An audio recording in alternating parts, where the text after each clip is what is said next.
cagar budaya. Walah. Kowe ngerti ora cagar budaya? Ora.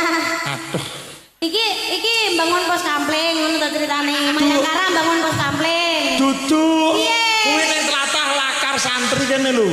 Dadi dibangun kaya punden ning gone dhewe ro punden. Ngerti. Nah iki Surya Nusantara. Iki rokoke ngono. Oh. Iki ya saka Kediri ngono. Oh iya. Nek mau salah nek jaranane nek barongane aku bingung banget. Itu kegiatan. Oh. Jadi kegiatane ono. Kegiatan warga kene. Heeh, lakar santri. Tali santri. Iya, dukuwe kuwi Jalan lakar santri. Heeh. Dukuwe. Desa Kali Santri. Ya. Terus kecamatan Santri Pekok. Loh. Ora enak. Astagfirullah. Lah padha santrine kok. Ngene lho, Nok. Santri kuwi bukan arti sing lagu santri pekok.